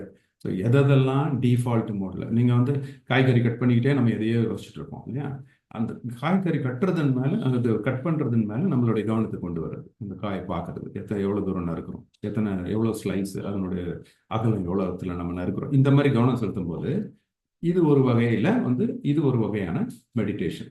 இப்போ இதைத்தான் வந்து நம்ம விபாசனால செய்கிறோமே.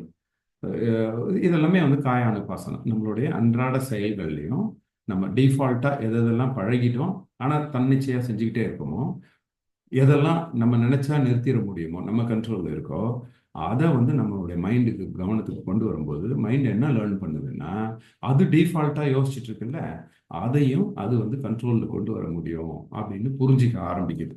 இது சொல்றதுக்கு வேடிக்கையா இருக்கலாம், ஆனா நம்ம செஞ்சு பார்க்கும்போது நமக்குள்ள அந்த மாற்றங்கள் வரும்.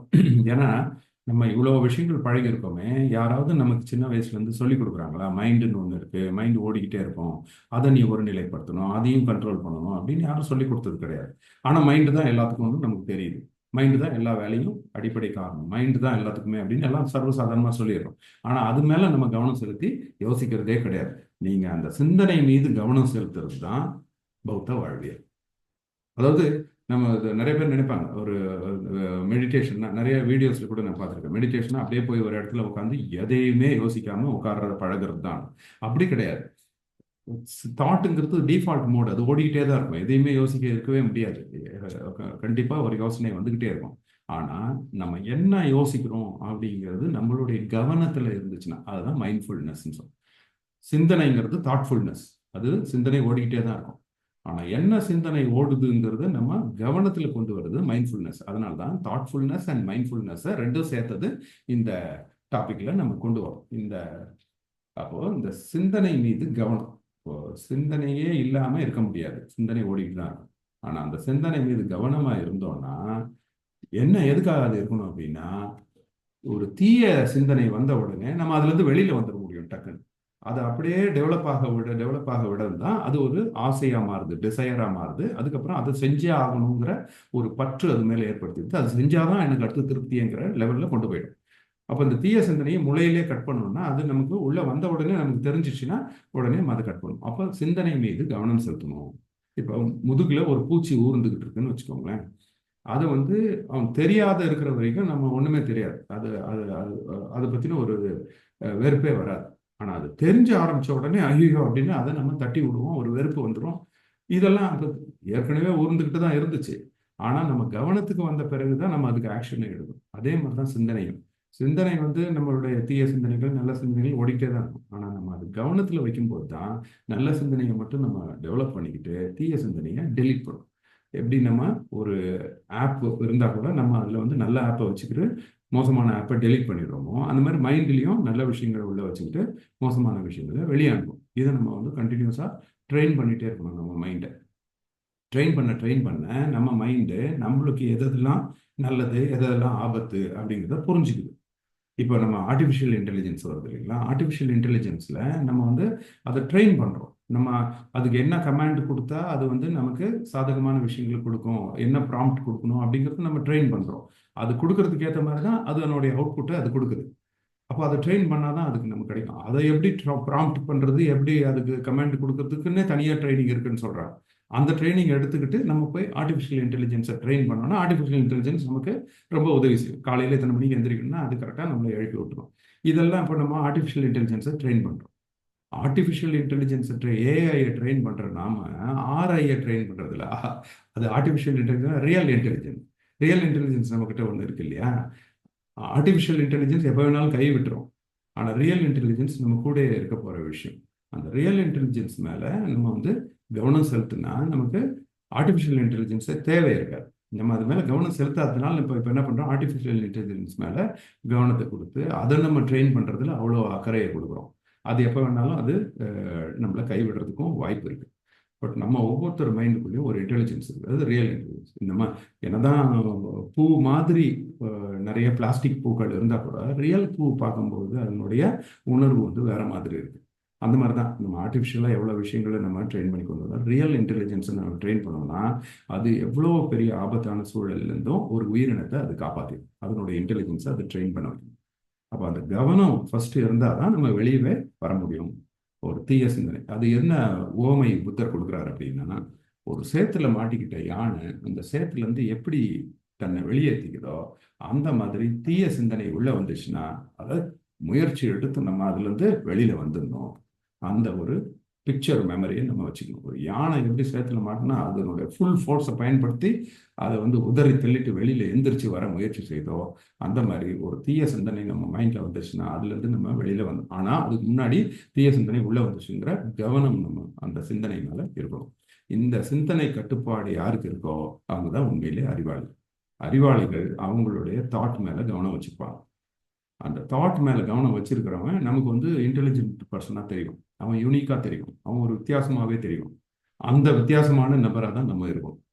நம்ம வந்து அறிவாளின்னு நம்ம வந்து உணரணும் அப்படின்னா நம்ம சிந்தனை மீது நம்ம கட்டுப்பாடை வைக்கணும். ஆனால் இது அவ்வளோ ஈஸி கிடையாது. ஏன்னா இந்த சிந்தனைகள் வந்து திடீர்னு வந்துடும், அது பாட்டு ப்ரோக்ரஸ் ஆகிட்டே இருக்கும். அதை ஃபீல் பண்ணுறதுக்கு நம்ம ரொம்ப சென்சிட்டிவாக இருக்கும். நம்ம ரொம்ப அதை கூர்ந்து கவனிச்சா மட்டும்தான், கவனிக்க பழகிக்கிட்டா மட்டும்தான் சிந்தனைகளை நம்ம வந்து உணரவே முடியும். சாதாரண ஒரு பொருளை வந்து நம்ம தொடும்போது உணர்றதுக்கே நம்ம வந்து பழகும், இல்லைன்னா நமக்கு வந்து அந்த தொடு உணர்ச்சி நமக்கு தெரியாது. அந்த மாதிரி சிந்தனையையும் நம்ம வந்து உணர்றதுக்கு பழகணும். ஸோ சிந்தனைங்கிறது அந்த மைண்டுங்கிறது அது ஒரு ஆறாவது புலன், அப்படி அது ஒரு தனி புலன். இந்த ஐம்புலன்களையும் உணர்றதுக்கு மட்டும் மைண்ட் இல்லை, மைண்டே தானே ஒரு புலன் தான். ஸோ அதை வந்து நம்ம ஐம்புலன்களை ட்ரெயின் பண்ணுற மாதிரி மைண்டையும் நம்ம ட்ரெயின் பண்ணணும். அப்படி ட்ரெயின் பண்ணால் நம்ம மைண்டை நம்ம கட்டுப்பாட்டுக்குள்ளே வச்சுட்டோம்னா நம்மளுடைய தாட்ஸ் வந்து எப்பயுமே நம்மளுக்கு நல்ல விளைவை கொடுக்கும், அது ஹாப்பினஸை கொடுக்கும், இன்பத்தை கொடுக்கும். ஆனால் ஒருவேளை இந்த சிந்தனை மேலே கவனம் இல்லைன்னா அது கூரை வீட்டில் ஒரு சரியாக வேயப்படலை, அந்த இடம் வந்து ஓட்டை ஓட்டையாக இருந்துச்சுன்னா அந்த ஓட்டை வழியாக எப்படி மழை தண்ணி உள்ளே இறங்கிடுமோ அந்த மாதிரி நம்ம மைண்டுக்குள்ளேயும் தீய சிந்தனைகள் உள்ளே இறங்கிடும். நம்ம கவனமாக இல்லைன்னு, கவனமாக இருந்தோம்னா தீய சிந்தனை வந்த உடனே தட்டி விடும். ஒரு பூச்சி நம்ம மேலே ஊறுதுன்னா நம்ம நல்லா சென்சிட்டிவாக இருந்தோம், கவனமாக இருந்தோம்னா டக்குன்னு பட்ட உடனே வெளியே அனுப்பிச்சிடும். ஆனால் இல்லை, கவனமாக இல்லைன்னா அது நம்மளுக்கு அடிக்கிற வரைக்கும் வெயிட் பண்ணுவோம். வலி வந்த பிறகு தான் நம்ம அதை உணரவே செய்வோம். கொசு கூட அப்படிதான், நல்லா அலர்ட்டாக இருந்தோம் அப்படின்னா உட்கார்ந்த உடனே தெரிஞ்சிடும், நம்ம விரட்டி விட்டுருவோம். ஆனால் கவனம் இல்லாமல் வேற எங்கேயோ கவனம் இருந்ததுன்னா நல்லா நறுக்குன்னு அது கடிச்ச பிறகு தான் நமக்கு வந்து கவனமே வரும். அந்த மாதிரி நம்மளுடைய சிந்தனைகள் உள்ள வந்து உட்கார்ந்த உடனே நம்ம அதை கவனமாக இருந்தோம்னா அதை வெளியே அமைச்சிடலாம். ஸோ புத்தர் கொடுக்குற ஓமை, as the rain breaks through an ill-thatched house, passion will break through an unreflecting mind. So கவனம் இல்லாத ஒரு மனசு, ஓட்டையான மனசு, அது எப்படி வீட்டு ஓட்டைக்குள்ள மழை தண்ணி போந்துருதோ அந்த மாதிரி இந்த மனசு ஓட்டைக்குள்ள, கவனம் இல்லாத மனசு ஓட்ட மனசு மாதிரி அதுல தீய சிந்தனைகள் உள்ள வந்துடும். அப்போ இந்த சிந்தனையை வந்து நம்ம கட்டுப்பாடு வச்சுக்கணும். அப்போ இது வரைக்கும் எப்படி இருக்கும், நமக்கு நமக்கு நம்மளுடைய சிந்தனைகள்லாம் கட்டுப்பாடு இல்லாமல் தான் போகும். அதை பற்றி கவலைப்பட வேணும், ஏன்னா அதான் ஃபேக்ட்ரி மோடு, அதுதான் டிஃபால்ட் மோடு. அப்படிதான் அந்த குழந்தை எப்படி டாய்லெட் ட்ரைனிங் இல்லாமல் தான் பிறக்குது, நம்ம தானே ட்ரெயின் பண்ணுறோம். இப்போ நம்ம வந்து நம்ம நினச்ச இடத்துல யூரின் பண்ணுறோம், நினச்ச இடத்துல மோஷன் போயிட்டோம்னாலாம் அது அப்நார்மல். அப்படி நம்ம போயிட்டோம்னா அது நமக்கு ஷேம். ஆனால் குழந்தைகள் அப்படி இல்லை, அது நார்மல். அதே மாதிரி தான் மைண்டும் வந்து கண்ட்ரோலில் இருக்காது. குழந்தைக்கு வந்து கண்ட்ரோல் இருக்காது. அப்புறம் ஆனால் கண்ட்ரோல் பண்ணி கொண்டு வரும். அப்படி கண்ட்ரோல் பண்ணி நம்ம கொண்டு வரலன்னா அதுதான் ஷேம். ஆனால் கண்ட்ரோல் பண்ணால் அது வந்து எப்படி நம்ம டாய்லெட் ட்ரைனிங் எடுத்துகிட்டு நம்ம அதை ட்ரெயின் பண்ணிட்டோமோ அதே மாதிரி மைண்டையும் நம்மளால் ட்ரெயின் பண்ண முடியும். இந்த நம்பிக்கை இருக்கணும் நமக்கு. அப்போது எப்படி ஒரு பௌத்தர் எப்படி ஃபீல் பண்ணுவாருன்னா, கட்டுப்பாடே இல்லாமல் தான் இஷ்டத்துக்கு அலைப்பாஞ்சிக்கிட்டு இருந்த ஒரு ஆக்ரோஷமான யானை மாதிரி ஓடிக்கிட்டு இருந்த என் மனசை எப்படி ஒரு யானைப்பாகன் அங்குசத்தால் வச்சு கண்ட்ரோல் பண்ணானோ அந்த மாதிரி நான் வந்து கண்ட்ரோல் பண்ணிட்டேன் அப்படிங்கிற ஒரு திருப்தி நம்ம பௌத்தர்களுக்கு வரும். இதை நம்ம ப்ராக்டிஸ் பண்ண ஆரம்பிச்சோம்னா இந்த மனசை கட்டுப்படுத்துறது தான் உண்மையிலே ரொம்ப சிரமமான விஷயம். இதை நம்ம ஃபர்ஸ்ட் நம்ம அக்செப்ட் பண்ணிக்கணும். அதுதான் டிஃபால்ட் மோட். ஆனால் ட்ரெயின் பண்ணால் அது கட்டுப்பாட்டுக்குள்ளே கொண்டு வர முடியும். இப்போ யூரின் போகிறத ஒரு குழந்தை வந்து கண்ட்ரோலே பண்ண முடியாதுன்னு நினச்சிச்சுன்னா அது வாழ்நாள் ஃபுல்லாக தன்னை அறியாமல் தான் யூரின் போயிட்டே இருக்கும். ஆனால் அதை கண்ட்ரோல் பண்ண முடியுது இல்லையா, ட்ரெயின் பண்ண முடியுது இல்லையா, அதே மாதிரி மைண்டும் ட்ரெயின் பண்ண முடியும். இந்த நம்பிக்கை நமக்கு இருக்கணும். ஆனால் அந்த மனசை வந்து கடிவாளம் போட்டுறது தான் நம்மளுடைய இன்பத்துக்கான வழிமுறையே. அதுதான் முழு மன விடுதலையும். இது வந்து ஒரு கான்ட்ரடிக்டரியாக இருக்கும். அதாவது எப்படின்னா, நம்மளுடைய மைண்டுக்கு வந்து கட்டுப்பாடு கொடுக்குறோம், அதுதான் விடுதலைன்னு சொல்கிறோம். அப்படின்னா அதை எப்படி புரிஞ்சுக்கணும் அப்படின்னா, மனசை வந்து எது கட்டுப்படுத்தி வச்சிருக்கோன்னா நம்மளுடைய இச்சைகள், ஆசைகள், தீய சிந்தனைகள் இதெல்லாம் கட்டுப்படுத்தி வச்சிருக்கு. அதாவது கட்டுப்பாடு இல்லாமல் ஓடிக்கிட்டு இருக்கிற மனசு, அதை நம்ம கட்டுப்பாடோட கொண்டு வந்தோம்னா தான் அதுதான் உண்மையிலே இந்த தீய சிந்தனைகள்லேருந்து நமக்கு கிடைக்கக்கூடிய விடுதலை, இந்த இச்சைகள்லேருந்து கிடைக்கக்கூடிய விடுதலை. அப்போ அந்த மாதிரி ஒரு விடுதலை கிடைச்சிச்சுன்னா நம்ம வந்து ஹாப்பினஸை நோக்கி போகலாம். ஸோ புத்தருடைய இந்த வழிமுறைகள்லாம் எதுக்குன்னா, நம்ம மனுஷன் வந்து சந்தோஷமாக வாழணும், நிம்மதியாக வாழணும். இந்த நிம்மதியாக வாழணுங்கிறதுக்கு தான் இந்த வழிமுறை. நம்மளுடைய டிசையர்ஸை நம்ம கட்டுப்படுத்திக்கிட்டோம் அப்படின்னா நம்ம வந்து நிம்மதியாக வாழ முடியும். ஏன்னா நம்ம என்னன்னா, எல்லாருக்குமே பிரச்சனைக்கு வந்து சொல்யூஷன் வேணும். பிரச்சனைக்கு சொல்யூஷன் வேணுங்கிற போது நம்ம என்ன நினைக்கிறோம் அப்படின்னா, அதை சந்தோஷத்தை தேடி போக ஆரம்பிக்கிறோம். நம்ம நினைக்கிறது வந்து பிரச்சனையை வந்து சந்தோஷத்தினால அதை வந்து காம்பன்சேட் பண்ணலாம் அப்படின்னு. ஆனால் பிரச்சனையே அணுகிறது, பிரச்சனைக்கு என்ன காரணம் அப்படின்னா, அது வந்து நம்மளுடைய ஆசைகள், இச்சைகள் உள்ள வர வர வர அந்த பிரச்சனைகள் வருது. மைண்டு வந்து கண்ட்ரோல் இல்லாமல் போகிறதுனால தான் நமக்கு வந்து பிரச்சனைகள் அப்படிங்கிறத புத்தர் வந்து நமக்கு சொல்றாரு. இந்த மைண்டை கட்டுப்படுத்திக்கிட்டீங்க அப்படின்னா, அதுக்கு மட்டும் ட்ரைனிங் எடுத்துக்கிட்டீங்கன்னா உங்களுக்கே தெரியும் எந்தெந்த விஷயங்கள் நம்ம எடுத்துக்கணும், எந்தெந்த விஷயங்கள் விட்டுருணும் அப்படின்னு. இது ஒவ்வொருத்தருக்கும் மாறுபடும். ஒருத்தருக்கு ஒரு சில விஷயங்கள் பின்னாடி போனால் அவருக்கு அது இன்பம், இன்னொருத்தருக்கு அது பின்னாடி போனால் அது துன்பம். ஆனால் தன்னுக்கு, தன்னுடைய சக்திக்கு, தன்னுடைய தேவைக்கு ஏற்றது எது அப்படிங்கிறத அவங்க தான் டிசைட் பண்ணணும். அதனால தான் புத்தர் உனக்கு நீயே ஒளியாயிருன்னு சொல்றாரு. இப்போ ஒரு சின்ன ஒரு ஃபார்முலா மட்டும் நான் சொல்லிடுறேன் நம்ம முடிக்கிறதுக்கு முன்னாடி. ஏன்னா இச்சையே இல்லாமல் இருக்க முடியாது. டிசையர், இந்த இந்த ஒரு வேலையை செய்யணும், இந்த ஒரு வேலையை செய்யக்கூடாது அப்படிங்கிறது ஒரு இச்சை தான். இப்போ நான் என் மனசை கட்டுப்படுத்தணும் அப்படின்னு நான் நினைக்கிறேன்னா அது ஒரு இச்சை தான், அது ஒரு டிசையர், அது ஒரு ஆசை. அப்போ இதை எப்படி நம்ம அப்போ ஆசையாக இருக்கக்கூடாதுன்னா நான் ஈவன் மனசை கட்டுப்படுத்தணும்னு கூட நினைக்க முடியாமல் போயிடுமா? ஒரு கன்ஃபியூஷன் வருது இல்லைங்களா? அப்போ எந்தெந்த விஷயங்கள் நம்ம வந்து அதன் பின்னாடி போகணும், எந்தெந்த விஷயங்கள் அதன் பின்னாடி போகக்கூடாது, இதை வந்து நம்ம டிசிஷன் எடுக்கணும். அதுக்கு அப்போ நல்ல விஷயங்கள் பின்னாடி மட்டும் போகிறதுக்கும் தீய விஷயங்களை போகாமல் இருக்கிறதுக்கும் நம்ம மைண்டு வந்து ஃபஸ்ட்டு நம்ம கட்டுப்பாடுக்குள்ளே இருக்கணும். நம்ம கட்டுப்பாடுக்குள்ளே இருக்கணும்னா நம்ம ஃபஸ்ட்டு அதன் மேலே கவனத்தை வைக்கணும். அப்போ தான் தீய சிந்தனை வந்துச்சுன்னா நமக்கு தெரியும், உடனே அதை நம்ம கட்டுப்படுத்த முடியும். ஓகே, அப்போது இந்த மாதிரி சிந்தனைகள் உள்ளே வரும்பொழுது இது உண்மையிலே அதன் பின்னாடி போகணுமா இல்லை வேணாமா, இது நல்ல ஆசையா கெட்ட ஆசையா அப்படின்னு டிஃபரன்ஷியேட் பண்ணுறதுக்கு ஒரு ஃபார்முலா இருக்குது. என்ன ஃபார்முலா அப்படின்னா, ஃபஸ்ட்டு அண்டர்ஸ்டாண்டிங். அந்த ஒரு விஷயத்தை எதன் பின்னாடி நீங்கள் போகணும்னு நினைக்கிறீங்களோ அதை ஃபஸ்ட்டு ஃபுல் புரிதல் இருக்கும். இப்போ ஒரு லேண்டு வாங்குறோம் அப்படின்னு நம்ம நினைக்கிறோம் அப்படின்னா அதை பற்றின ஃபுல் புரிதல் இருக்கும். அந்த நிலம் யார் பேரில் இருக்குது, அதில் எதுவும் விலங்குகள் இருக்கா, அந்த இடத்துல வந்து சுற்றுப்புற சூழல் எப்படி இருக்குது, அதனோட வாட்டர் ஃபெசிலிட்டி எப்படி இருக்குது, ட்ரைனேஜ் எப்படி இருக்குது, இது எல்லாத்தையும் பார்த்துட்டு தான் நம்ம அந்த இடத்த அதை வாங்கணும். அது வந்து அண்டர்ஸ்டாண்டிங். இது ஒரு இடம்னு மட்டும் இல்லை, எந்த ஒரு விஷயம் உங்கள் மனசுக்குள்ளே தோணுதுனாலும் இந்த ஃபார்முலா மட்டும் ஞாபகம் வச்சுக்கோங்க. First understanding. அந்த விஷயத்தை பற்றின முழு புரிதல் உங்களுக்கு இருக்கான்னு பாருங்கள். முழு புரிதல் இல்லைன்னா புரிஞ்சுக்கோங்க. ஃபஸ்ட்டு அதை பற்றின நல்லா ஸ்டடி பண்ணுங்க, அதுக்கப்புறம் தான் அடுத்த பாயிண்ட்டுக்கே போகணும். இந்த முதல் பாயிண்ட் வந்து அது கம்ப்ளீட்டாக புரிதல், அண்டர்ஸ்டாண்டிங். அடுத்தது வர்றது வந்து நீடு. இது நமக்கு தேவையா இல்லை தேவையில்லை, இது வந்து அத்தியாவசியமா, நம்மளுடைய எடுத்த காரியத்துக்கு, நம்மளுடைய நோக்கத்துக்கு, நம்மளுடைய லட்சியத்துக்கு, நம்மளுடைய அல்டிமேட்டாக உயிர் வாழ்தலுக்கு இது வந்து அத்தியாவசியமா அப்படிங்கிறத பார்ப்போம். அப்சல்யூட்லி நெசசரியா இல்லையா, நீடட் ஆர் நாட். இப்போ தேவையில்லை, அது இல்லாமலும் நம்மளால் இருந்துட முடியும் அப்படின்னா அந்த விஷயங்களை நம்ம தவிர்க்கும். அடுத்தது மூணாவது விஷயம், இப்போ அண்டர்ஸ்டாண்டிங், நீடு. இப்போ நான் நிலம் உதாரணத்தினே சொல்கிறேன். ஃபஸ்ட்டு அந்த நிலத்தை பற்றி புரிஞ்சுக்கிறோம், அதுக்கப்புறம் இது நம்ம வாங்கணுமா, இது நமக்கு தேவையா, ஆமாம் இது வாங்கி போட்டால் நமக்கு வந்து அது ஒரு இன்வெஸ்ட்மெண்ட் ஆகும், இல்லை இது வாங்கி போட்டால் நமக்கு வீடு கட்டுறதுக்கு உதவும், இது நம்ம பிள்ளைங்களுக்கு ஒரு சொத்தாக நம்ம வைக்கணும், ஆமாம் தேவைதான் அப்படின்னு முடிவு பண்ணிட்டீங்கன்னு வச்சுக்கோங்க, நீடு. அதுக்கப்புறம் வர்றது மூணாவது ஃபீசிபிலிட்டி. அதாவது அது நமக்கு சாத்தியமா, நம்ம சக்திக்கு மீறி போய் வாங்கிடக்கூடாது. நம்ம வந்து கடனை உடனே வாங்கி நம்ம கொண்டு போய் அந்த இடத்துல போய் கொட்டிடக்கூடாது. அப்போ இது நமக்கு சாத்தியம். அப்படியே கடன் வாங்கினாலும் அதை ரீபே பண்ணக்கூடிய சக்தி நமக்கு இருக்குதா, அது வந்து இது அப்ரிஷியேட் ஆகிறத வச்சு நம்மளுக்கு லாப நஷ்டம் கணக்கு போட்டு பார்க்கும்போது அது நியாயமா இருக்குதா, அப்போ இது வந்து சாத்தியம் தானா அப்படிங்கிறத பார்க்கணும். இந்த யுஎன்எஃப் இந்த ஃபீசிபிலிட்டி அப்போ ரொம்ப முக்கியமானது என்ன அப்படின்னா, பஞ்சசீலத்துக்கு உட்பட்டு இது எனக்கு சாத்தியமாங்கிறத பார்க்கணும். யாரையும் அடிச்சிடக்கூடாது, யார்கிட்ட போய் பேசக்கூடாது, அடுத்தவங்க பொருளா வந்து இருந்துடக்கூடாது, அதை நம்ம எடுத்துடக்கூடாது, திருடிடக்கூடாது, ஒழுக்கமற்ற காம செயல்களில் ஈடுபட்டுறக்கூடாது, அதுக்கப்புறம் போதைப் பொருட்களை எடுத்துக்க கூடாது. இந்த 5 பஞ்சசீலங்களை மீறாம அது சாத்தியமா அப்படிங்கிறதையும் நம்ம பார்க்கணும்.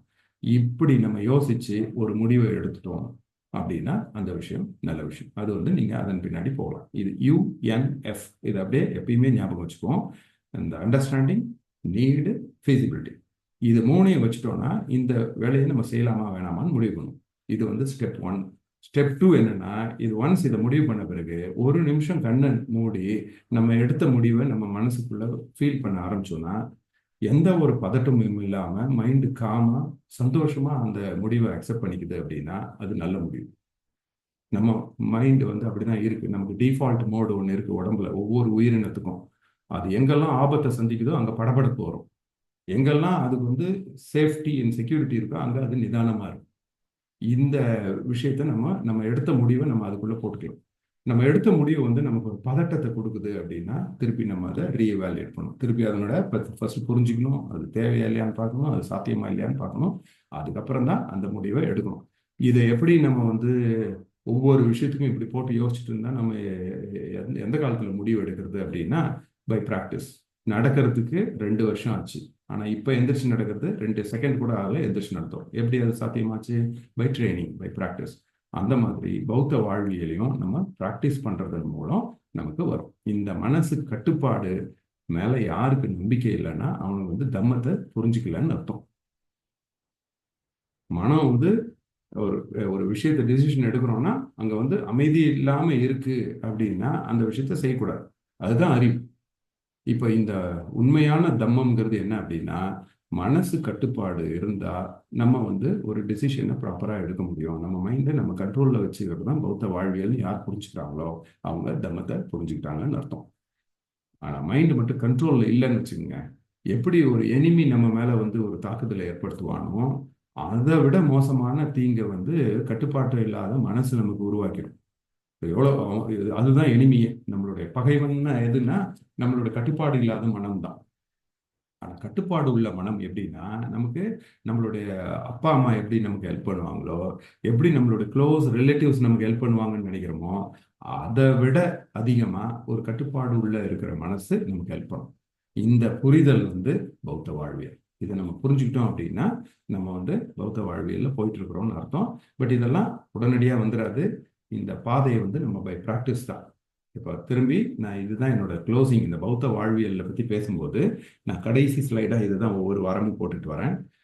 அதாவது இந்த பௌத்த வாழ்வியல் பாதையில் போகும் பொழுது தனியாக போகிற மாதிரி இருந்தால் கூட அது பெருமை தான். ஒரு காட்டு யானை எப்படி கம்பீரமாக காட்டுக்குள்ளே தனியாக போகுதோ அந்த மாதிரி நீங்கள் தனியாக போகிறதுக்கு கூட பெருமையாக நினச்சி போங்க. ஏன்னா நிறைய ஃபோர்ஸஸ் வந்து நம்மளை இதில் போக விடாமல் தடுக்கும். அதே மாதிரி இன்னொரு விஷயம் என்னன்னா, இது உடனடியாக ஒரே நாளில் நடந்துடாது. இது வந்து முயற்சின்னு நீங்க எடுத்துட்டீங்கனாலே அதுதான் ஃபர்ஸ்ட் வெற்றியே. நான் இன்னைக்கு என் மைண்டை கண்ட்ரோல் பண்ண ட்ரை பண்ண போறேன் அப்படின்னு நீங்க ஒரு முடிவு எடுத்துட்டீங்கன்னா, அந்த முயற்சி எடுத்துட்டீங்கன்னா அதுவே வெற்றி. அது வந்து மைண்டை கண்ட்ரோல் பண்றது தான் வெற்றி கிடையாது. அதனாலதான் நம்ம வந்து எண்ணம், அந்த சிந்தனை வந்துருச்சுனால சிந்தனைக்கு தான் நம்ம இம்பார்ட்டன்ஸ் கொடுக்குறோம். கம்மா அப்படிங்கிறதே செயல் கிடையாது, சிந்தனை. அந்த சிந்தனை வந்துச்சுன்னா ஆட்டோமேட்டிக்கா அந்த செயல் வந்துடும். ஆனா இதை வந்து மனப்பூர்வமா நம்ம மனசாட்சிக்கு நம்ம வந்து முடிவு எடுக்கணும். நம்ம தான் அந்த முடிவு எடுக்கணும். அடுத்தவங்க யாரும் நம்ம மேல அதை கொண்டு வர முடியாது. அதே மாதிரி நம்ம போலியா நான் செஞ்சுக்கிட்டு இருக்கேன்னு வெளியில காமிச்சுக்கிறதுக்கு கூட அது பத்தாது. அது அதனுடைய உண்மையான செயல்பாடை செய்யாது. உண்மையிலே நம்மளை ஏமாத்திக்காம அந்த முடிவு எடுக்கணும். இப்ப நான் வந்து பௌத்தரா வாழ போறேன் அப்படின்னு முடிவு எடுத்துட்டோம்னா இந்த வாழ்வியல் முறைகளை நம்ம உண்மையிலே நம்ம மனசாட்சிக்கு அதை பின்பற்றணும். நான் வெளியில அப்படி காமிச்சுப்பேன் ஆனா உள்ள வேற மாதிரி இருப்பேன் அப்படின்னா அது அதனுடைய பலனை கொடுக்கவே கொடுக்காது. ஆனா இந்த பாதை வந்து ரொம்ப சிரமமானது தான். அந்த மனசு கட்டுப்பாடு பௌத்த வாழ்வியல்ல ரொம்ப சிரமமான விஷயம். ஆனா இன்பத்தை கொடுக்கும். அதை பழகிட்டோம் அப்படின்னா அதுக்கப்புறம் அதனுடைய டேஸ்ட் வந்து நமக்கு தெரிய ஆரம்பிக்கும். உடனே நம்ம அதை நோக்கி போக ஆரம்பிப்போம். இதை வந்து இந்த தம்ம பாதைங்கிறது பியூரா சயின்ஸ் தான் இது. இதை வந்து யாராவது கிண்டல் பண்றாங்க அப்படின்னா அவங்களுக்கு அதை பத்தின நாலேஜ் இல்லை. ஸோ அதை மட்டும் நம்ம புரிஞ்சுக்கணும். அவங்களோட மல்லு கட்ட வேண்டிய அவசியம் இல்லை. அவங்களுக்கு இன்னும் அது புரியல அப்படிங்கிறத நம்ம புரிஞ்சுக்கிட்டு நம்மளுடைய லைஃப்பை வந்து நம்ம கண்டினியூ பண்ணணும். இதுதான் வந்து பௌத்த வாழ்வியல். மிக முக்கியமான விஷயமா நம்ம போன வாரம் பார்த்தது, இந்த நம்மளுடைய ஒத்த சிந்தனையுடைய மக்களோட நம்ம பழகிறது வந்து இன்னும் அந்த பாதையில நம்ம கரெக்டாக போகிறதுக்கு உதவும். இந்த வாரம் நம்ம பார்த்தது நம்ம மைண்டை ஃபோக்கஸ்டாக கவனிக்கிறது. ஸோ இப்போ இன்னிலேருந்து நம்ம கவனிக்க ஆரம்பிப்போம். நம்ம மைண்டில் என்ன தாட் ஓடுது, ஒரு ஒரு அடுத்தவங்களை பார்க்குறோம், திடீர்னு அவனை பற்றின ஒரு அபிப்பிராயம் நம்ம மைண்டுக்குள்ளே ஓடும் இல்லையா, அதை ஒரு நிமிஷம் கவனிங்க. என்ன நினைக்குது, அவன் மேலே ஒரு பற்று வைக்குதா இல்லை வெறுப்பு வைக்குதா, ஒரு திடீர் எந்த டைமில் நமக்கு கோபம் வருது, எந்த டைமில் பொறாமை வருது, இந்த மாதிரி ஒவ்வொரு உணர்ச்சியாக நம்ம பார்த்துக்கிட்டே வரோம். கவனிச்சுக்கிட்டே வந்தோம்னா எந்தெந்த உணர்வுகள் நம்ம மனசுல வந்து நிம்மதியை கொடுக்குது, காம் மைண்டு கொடுக்குது, எந்தெந்த உணர்வுகள் படபடப்பை கொடுக்குது, நமக்கு வந்து பிரச்சனையை வந்து உண்டு பண்ணக்கூடிய சிந்தனைகள் எது எதுன்னு நம்ம மைண்டே ஒரு பேட்டர்னை புரிஞ்சிக்க ஆரம்பிக்கும், பழகிடும். அப்போ எந்த எந்த இடத்துல காலை வச்சா அது நம்மளை உழ வைக்குது, எந்த இடத்துல காலை வச்சா எப்படி காலை வச்சா நம்மள ஸ்டேபிளா நிற்க வைக்குதுங்கிறது நம்ம பிரெயின் பழகுது. அதுக்கப்புறம் தான் நம்ம நடக்க ஆரம்பிக்கும். இப்போ நம்ம நம்மளையும் அறியாமல் நடக்கும். அதே மாதிரி நம்ம மைண்டை பழக ஆரம்பிச்சோம்னா எந்தெந்த விஷயங்கள் நமக்கு தேவையில்லை, எந்தெந்த விஷயங்கள் தேவைங்கிறத பிரெயின் ஆட்டோமேட்டிக்காக கொண்டு வந்துட்டு அப்புறம் சப்கான்ஷியஸாக அவனை ஒரு நல்ல பாதையில் நடத்திடும். அப்போ அது அவன் ஒரு நிம்மதியான வாழ்க்கையை வாழ்ந்துருவான். இதுதான் பௌத்த வாழ்வியல். ஸோ இதெல்லாத்தையும் கடைப்பிடித்து புரிஞ்சுக்கிட்டு புரிஞ்சுக்கிறோம் ஃபர்ஸ்ட், அதுக்கப்புறம் அதுக்கான முயற்சி எடுக்கும். இது ரெண்டு தான். இது ரெண்டும் பண்ணிட்டோம்னா ஆட்டோமேட்டிக்காக மற்றதெல்லாம் டிஃபால்ட்டாக நடந்துடும்.